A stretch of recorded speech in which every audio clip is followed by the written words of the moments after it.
Hola, bienvenidos y bienvenidas a Voces Normalistas, propósitos que transforman. Somos estudiantes de la Escuela Normal Urbana Federal del Istmo y cursamos el sexto semestre de la licenciatura en Educación Preescolar. Buenas tardes, me presento, mi nombre es Mayret Blas Martínez y en este conversatorio nos acompañan las compañeras Mariel Guadalupe Martínez Carrada, Graciela López Carrasco, Karin Gabriela Betanzo Sánchez y la compañera Neri Jasís Jiménez Luis. Y en este lindo día queremos compartirles acerca de nuestras reflexiones sobre el papel que ejercen los propósitos educativos en la planeación y cómo impactan la práctica docente. Este podcast surge a partir de un proceso de sistematización colectiva para identificar nuestros aprendizajes y reflexionar sobre el papel que juega el propósito educativo.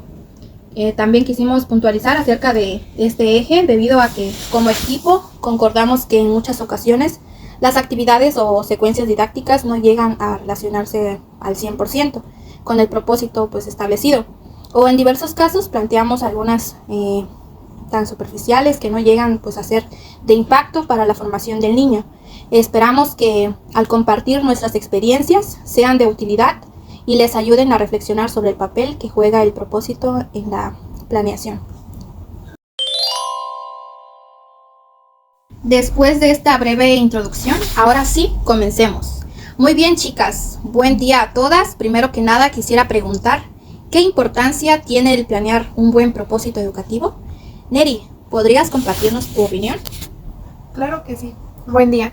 Antes de mencionar la importancia del propósito, debemos de recordar que este es el corazón de la planeación didáctica, porque define lo que queremos lograr en nuestras intervenciones. El propósito tiene muchas importancias. Una de ellas es dar sentido a la enseñanza, porque no solo se trata de hacer actividades por hacer, sino de tener una intención clara detrás de cada acción en el aula. También responde al contexto del grupo. Permite adaptar la enseñanza a las necesidades reales del grupo, de su cultura, lengua y entorno. También reflexiona y evalúa la intervención docente.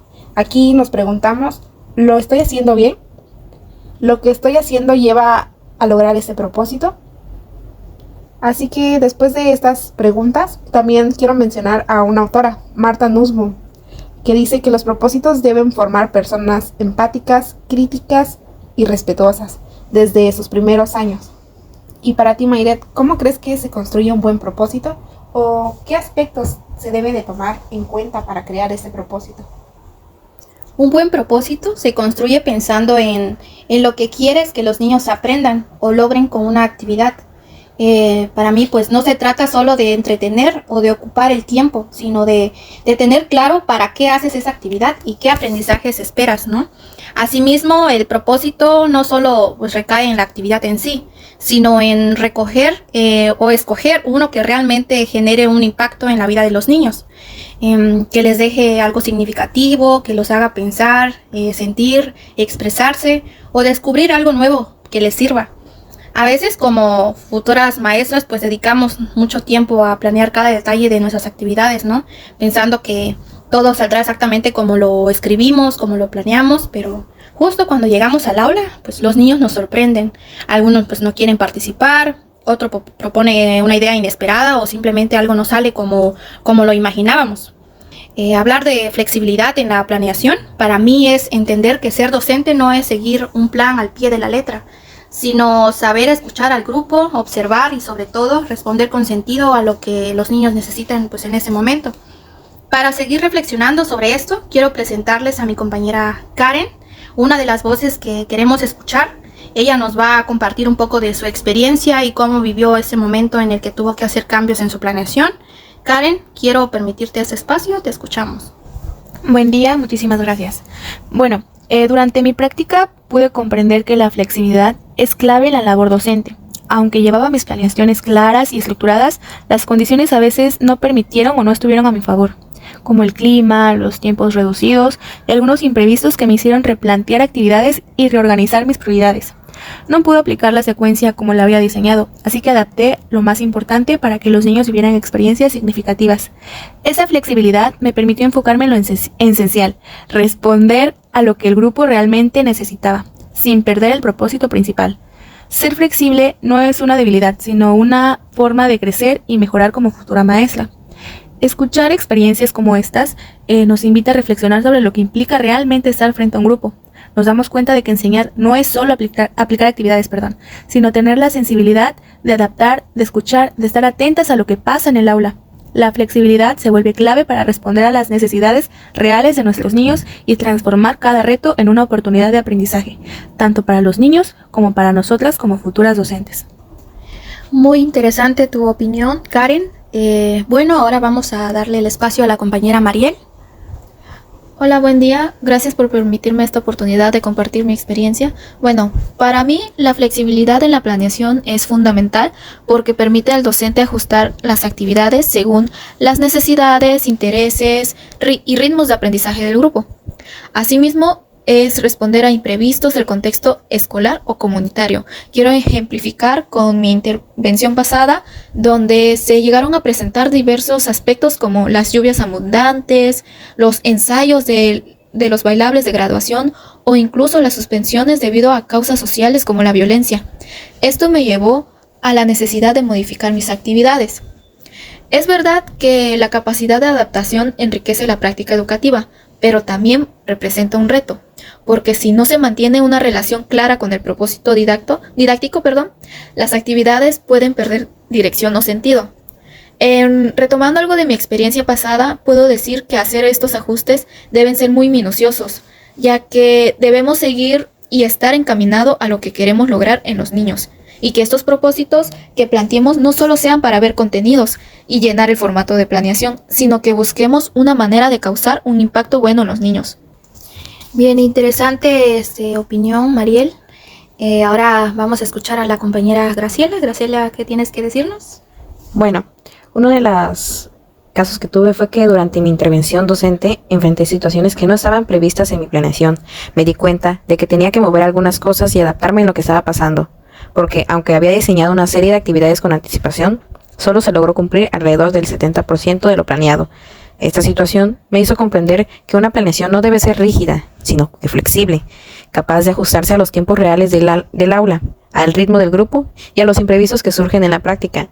La flexibilidad de la planeación implica tener claridad sobre los propósitos educativos, pero también estar abierta a modificar las estrategias, materiales o secuencias si es necesario. No se trata de improvisar, sino de responder de una forma reflexiva y pertinente a las necesidades del grupo. Esta capacidad de adaptación es fundamental para que la intervención docente sea significativa y realmente centrada en el aprendizaje de los niños. Bueno, mi compañera Mayret, ¿qué opinas? Bueno, primero que nada, gracias chicas por sus opiniones y sobre todo por compartir sus experiencias. Es interesante saber cada punto de vista y también conocer el verdadero valor, ¿no?, que tiene el propósito. Y para hacer de este podcast más enriquecedor, ¿qué les parece si puntualizamos que el valor que requiere la mediación lectora, los juegos, el material didáctico y sobre todo en el reconocimiento de la identidad cultural? ¿Qué valor tiene esto? Bueno, yo quisiera hablar sobre la mediación lectora, que tiene un valor fundamental en la construcción y logro del propósito educativo, especialmente en preescolar. Quiero mencionar sobre el papel que juega un mediador de lectura. Sabemos que el mediador es quien conecta al niño con la lectura y es un facilitador para realizar la mediación. Este puede ser un docente, un padre de familia o un bibliotecario. No es lo mismo mediador de lectura, quien busca promover la lectura de manera individual, que promotor de lectura, quien busca de manera social, es decir, se encuentra en ferias o eventos. Teniendo esto en claro, el valor de la mediación lectora es conectar el propósito con la experiencia emocional del niño. La mediación lectora convierte los cuentos en puentes hacia valores, emociones, lenguaje y pensamiento crítico. Y no solo es leer por leer, es leer con intención, con afecto y con propósito. La lectura es una estrategia poderosa para lograrlo, al igual que la narración, aclarando que estrategia es algo diferente al recurso. En este caso, el cuento es nuestro recurso. Y también, a través de la mediación lectora, se vincula el propósito con el contexto cultural. Cuando se eligen cuentos que recuperan la lengua, los saberes o los valores de la comunidad, como cuentos en zapoteco, la mediación fortalece la identidad cultural del niño. Qué interesante todo lo que nos comentas, Nerijasis. Bueno, yo voy a hacer énfasis en el juego. Durante mi práctica entendí que el juego no es solo una actividad para entretener, sino una verdadera estrategia para alcanzar los propósitos educativos. En mi caso, trabajé el propósito de que los niños reconocieran el valor cultural del juego y fortalecieran su expresión oral y en su lengua zapoteca. Para lograrlo, diseñé una actividad con el juego, el de la lotería, que era muy diferente a la que conocemos, con objetos que ellos conocieran. Incluía imágenes, palabras en ambas lenguas. Los niños no solo aprendieron a seguir instrucciones y convivir respetuosamente, también conocieron palabras nuevas y compartieron recuerdos con sus familias.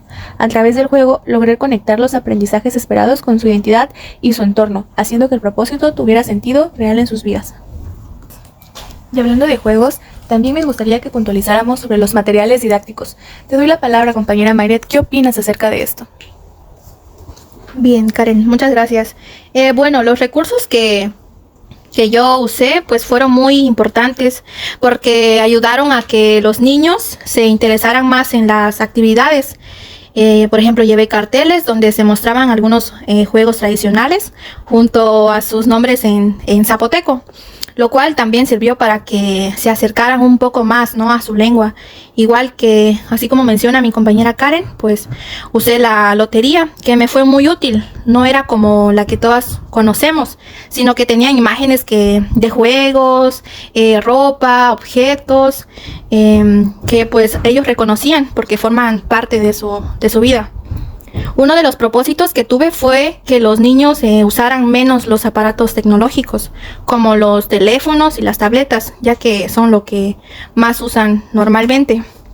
Por eso aquí es que nace la actividad de pues hacer el valero, que estuvo pues muy relacionada con ese objetivo, ya que días después platiqué con la maestra y me contó que la idea de hacer el valero fue muy buena, porque algunos niños lo llevaron incluso a la escuela y siguieron jugando con él. Esto incluso también ayudó a que la maestra retomara el tema y continuara trabajando con ellos sobre juegos tradicionales. Después de escuchar los aportes de mis compañeras, coincido que el juego puede ser una estrategia poderosa para alcanzar propósitos educativos, siempre que se utilice con una intención clara. Me pareció muy acertada la forma en la que usaron la lotería como estrategia, ya que no solo promovió la expresión oral en dos lenguas, sino que también permitió fortalecer los vínculos culturales y familiares de algunos niños. Considero importante diferenciar entre estrategias y recursos, ya que a veces pueden confundirse. En este caso, el juego fue la estrategia porque fue el medio didáctico utilizado para lograr el propósito, mientras que el uso de las tarjetas con imágenes, los tableros y los demás materiales fueron los recursos que facilitaron su implementación en esa distinción. Me ayuda a ser más clara al momento de planear e intervenir. Además, me pareció valioso cómo se conectó el aprendizaje con la realidad de los niños, haciendo que la actividad no solo fuera divertida, sino también significativa. Interesante punto de vista, Graciela. Bueno, pues estas respuestas fueron muy interesantes. Me llamó la atención que se hizo actividades para el fomento del zapoteco. Pero mi pregunta aquí es, ¿qué podemos hacer para no perder el propósito del reconocimiento de nuestra identidad cultural? Yo quisiera responder a tu pregunta, Mayret. El reconocer y trabajar la identidad cultural en la educación pues no debe ser una simple elección para crear contenidos o para abordar lo que dice una materia, sino debe ser una necesidad profunda para fortalecer el sentido de pertenencia y dignidad de las niñas y los niños, especialmente en contextos como es el de nuestro Oaxaca.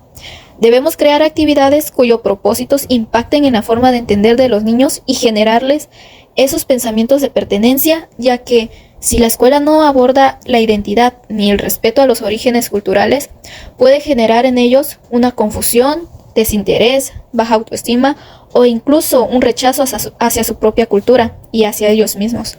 Hoy en día, pues, la lengua zapoteca se ha estado perdiendo, así como el reconocimiento de esta cultura. Como escuela, debemos hacerle entender a los niños y jóvenes que nosotros pertenecemos y tenemos una historia. Bueno, personalmente, a mí me gustaría saber cómo se sintieron al trabajar con el zapoteco. Neri, ¿puedes compartirnos cómo te sentiste? Claro que sí. El zapoteco pues es parte de nuestra identidad cultural. Es una lengua que nos representa y que ha formado parte de mi vida, en este caso, desde siempre. Por eso, trabajarla con niños y con niñas de preescolar fue para mí una experiencia muy significativa. Durante una actividad sobre animales domésticos, me propuse que ellos identificaran las letras que conforman el nombre de estos animales y las escribieran a su manera. Después, a través de adivinanzas, los invité a decir cómo se nombran en zapoteco. Por supuesto, antes les expliqué cómo se dice cada uno, para que tuvieran un referente. Aplicar esta actividad no fue difícil, ya que yo vivo en una sección donde el uso del zapoteco es algo cotidiano. En mi casa, mis padres y abuelas, incluso vecinos, nuestras conversaciones diarias son en zapoteco. Claro, hay palabras que aún me cuestan trabajo, pero hago el esfuerzo por seguir usándolas. Yo me sentí muy feliz y orgullosa de poder compartir con los niños algo tan propio y valioso como mi lengua originaria. Más allá de una actividad, sentí que estaba sembrando respeto por nuestra cultura desde las primeras etapas. Yo también quiero opinar sobre mi experiencia. Trabajar con el zapoteco fue un reto, muy grande la verdad, pero también uno de los aprendizajes más valiosos de mi práctica. Yo no hablo el zapoteco, así que tuve que indagar, investigar, preguntar, escuchar y aprender junto con los niños. Eso me enseñó que enseñar no siempre es saberlo todo, sino también abrirnos a aprender con ellos y desde ellos. Eso me permitió cumplir el propósito que tenía desde un principio: acercar a los niños a su lengua y a su cultura de una forma natural y significativa. Sentí orgullo de poder acercar a los niños a su lengua, porque muchos ya no la usan ni la escuchan en casa. Vi cómo se emocionaban al repetir palabras, al reconocer algo que también habían escuchado en el mercado o en la calle. Me sentí parte de algo más, de una educación que no olvida lo propio, que valora las raíces. También sentí una grande responsabilidad, pues entendí que si como maestras no hacemos algo, las lenguas originarias se siguen perdiendo. Y por eso, aunque fue difícil, también muy emocionante, me di cuenta de que no solo trabajaba con una lengua, sino que estaba ayudando a fortalecer su identidad, su historia y su orgullo por lo que son. Y desde tu práctica, Mayret, ¿tienes algo referente a esto? Bueno, la verdad es que desde el principio trabajar el zapoteco con los niños fue todo un reto para mí. La verdad, pues estaba súper emocionada porque quería compartirles primero que nada pues mi lengua, aunque no la hablo con mucha facilidad. También estaba un poco nerviosa porque no sabía cómo enseñarles algo totalmente nuevo para ellos, que ni siquiera conocían el zapoteco. Para mí, o para mi sorpresa también, me fue mejor de lo que esperaba. Los niños respondieron genial, se esforzaban por practicar en casa con sus papás y es algo que yo agradezco bastante, ya que pues bien se sabe que la aportación de los padres de familia para la educación de los niños pues igual es muy importante. Eso me hizo sentir súper feliz y me dio la seguridad de que estaba haciendo realmente, lo que estaba haciendo realmente tenía sentido y les gustaba. ¿Y tú, Mariel, quisieras expresarnos cómo te sentiste acerca de esto? Aprendí que para trabajar con el zapoteco o cualquier lengua originaria en general, debemos tener preparación antes para llevar a cabo este tema. Necesitamos investigar acerca de su historia, acerca de las palabras que se utilizan e incluso cómo se llegan a pronunciar. En esta ocasión me sentí realmente emocionada y temerosa por trabajar con la lengua, ya que sabía que era una oportunidad para hacerle entender a los niños sobre nuestros orígenes, nuestra cultura e identidad. Sin embargo, se me presentó retos porque yo no soy hablante de esta maravillosa lengua. Yo también tuve que aprender sobre el zapoteco antes de enseñarlo. Asimismo, me di cuenta que para lograr los buenos resultados y aprendizajes en la adquisición del zapoteco, se necesita tiempo suficiente para llevar este proceso de forma continua. Porque a partir de mi experiencia en donde abordé los números, colores y algunas frases básicas en el zapoteco, puedo decir que el corte de los tiempos hace que los logros no sean tan significativos y que no se llegue a dar la importancia que se merece trabajar este tema. Asimismo, no se podría fomentar en los niños ese interés, gusto y orgullo por nuestra cultura. Bueno, yo también quisiera opinar sobre cómo implementé el zapoteco en el aula. Debo admitir que me sentí un poco insegura e incómoda al principio, pues ya que no dominaba al 100% la lengua y tenía miedo de pronunciar mal o no saber responder a las dudas de los niños. Fue un reto personal y profesional, porque sabía que lo que estaba haciendo era con buena intención, pero también era consciente de mis limitaciones y aún así me animé a hacerlo con respeto, con cuidado y con mucho deseo de aprender junto a ellos. Una de las emociones más fuertes que sentí fue orgullo, porque poco a poco los niños empezaron a mostrar interés. Al principio hubo cierta confusión, incluso risas o desconcierto, pero al ver las imágenes y repetir las palabras, sus rostros cambiaron y comenzaron a disfrutarlo. Eso me dio mucha alegría, porque sentí que algo que parecía al inicio ajeno, poco a poco se volvió cercano para ellos. Las experiencias que están compartiendo hasta ahora es muy enriquecedora, pero me imagino que cada una pues ha obtenido su resultado de primer a sexto semestre, entonces me gustaría que compartieran esos resultados que ustedes han obtenido. Neri, ¿te gustaría comenzar? Sí, Ese sin duda es uno de los puntos más esperados en este podcast. Como mencioné al inicio, hablar del propósito es hablar del sentido de nuestra práctica docente, y quiero contar una experiencia que me marcó mucho. En una de mis primeras actividades, hablando en primer semestre, yo trabajé con los colores primarios y secundarios. La propuesta incluía que los niños encestaran pelotas de colores, luego clasificaran, las contaran y finalmente colorearan una hoja iconográfica según el resultado obtenido. Cada niño lo hacía de forma individual, es decir, uno por uno. Y así. Ahora que lo pienso, la verdad fue muchísimo para un solo día. El aprendizaje esperado se alineaba con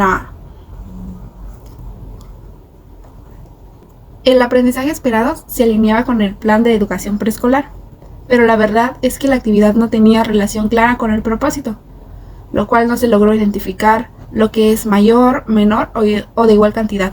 En su momento pues no lo noté, pero hoy reconozco que fue un exceso de tareas sin un verdadero enfoque. Gracias a esta experiencia pues me hizo reflexionar profundamente sobre esto. En este proceso considero que mis propósitos tienen una mayor claridad, coherencia y sentido.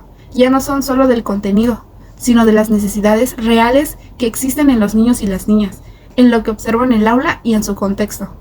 Un ejemplo de esto fue cuando planeé el siguiente propósito: que los niños y las niñas identifiquen animales de la granja a través de materiales que imiten la textura de su piel para desarrollar el sentido del tacto.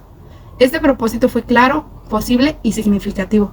Lo relacioné con la exploración sensorial porque en mi diagnóstico observé que a los niños les llamaba la atención las texturas y también estaba relacionada con la motricidad fluida.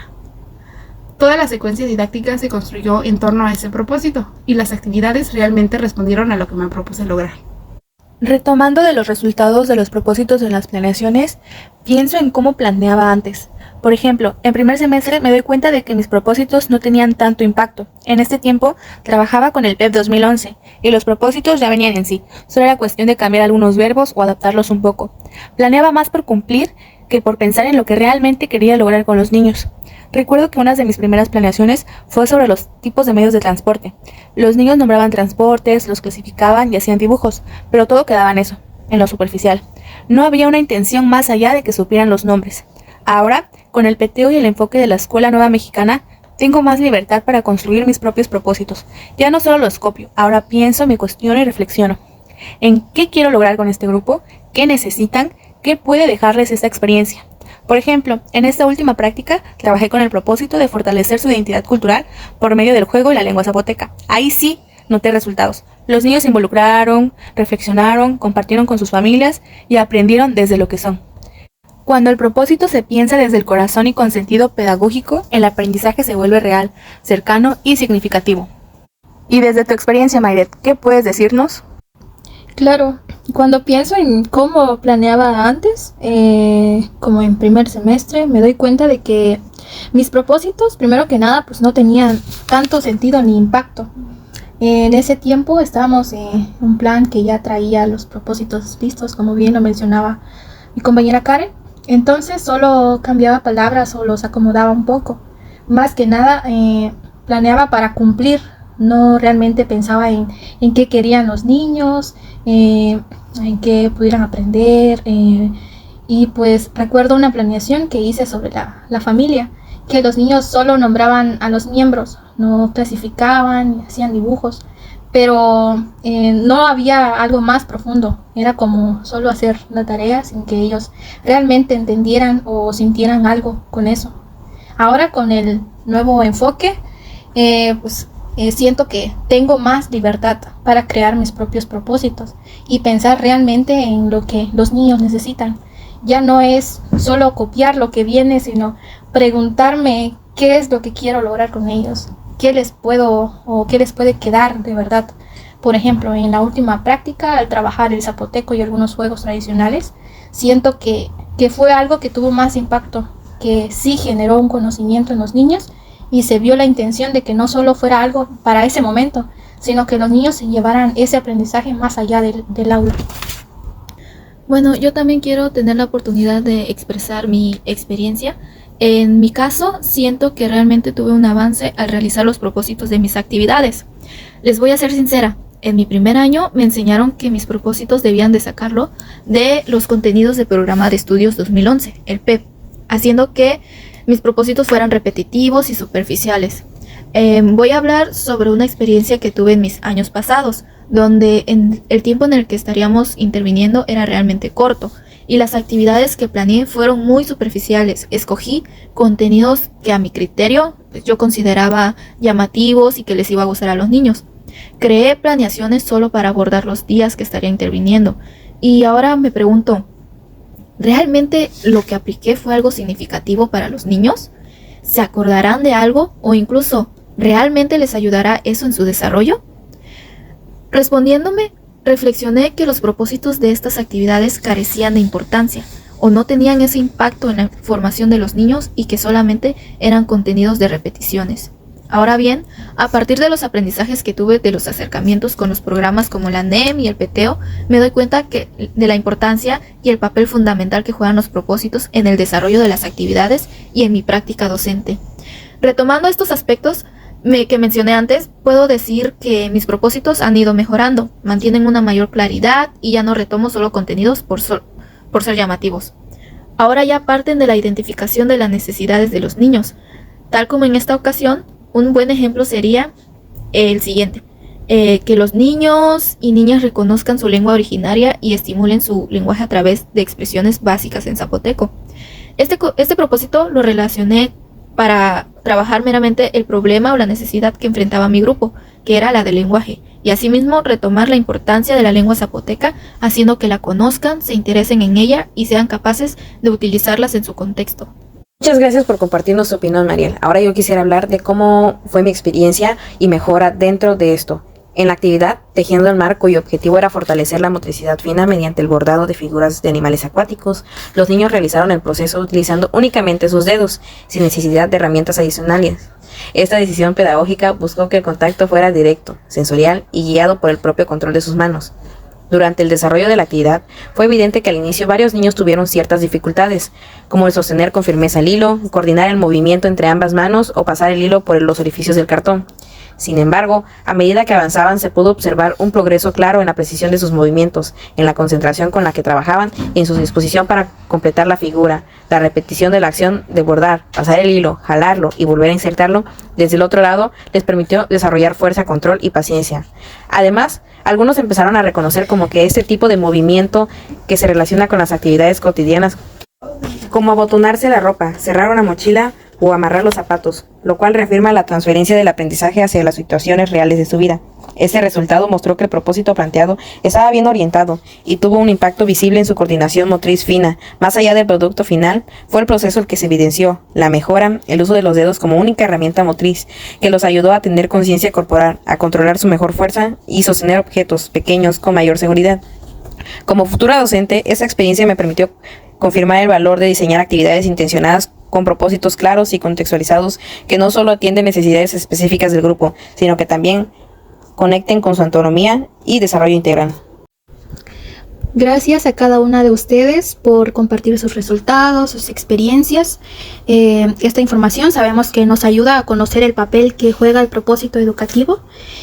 Algunas recomendaciones y conclusiones que puedo aportar ya para darle cierre a este podcast.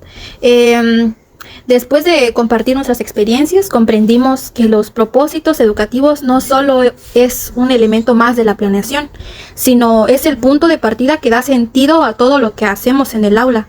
Reflexionar sobre ello nos ayudó a entender que planear no es llenar un formato, sino pensar pedagógicamente en lo que queremos lograr en los niños, desde lo que viven, sienten y necesitan. También entendimos que cuando el propósito está bien pensado, no solo orienta la planeación, sino que también impacta directamente en el desarrollo de los niños. Aprendimos que para cumplir un propósito es necesario ser flexibles, porque en la práctica no todo sucede como lo esperamos. Hay cambios, imprevistos y situaciones que nos obligan a adaptarnos. Pero cuando tenemos claro el propósito, sabemos hacia dónde dirigir nuestras decisiones, sin perder de vista lo importante. Y bueno, chicas, es así como terminamos el conversatorio. Damos gracias por la atención prestada de todo el público y esperando que esta información sea útil para todas las personas que estén pasando por el mismo proceso. Gracias.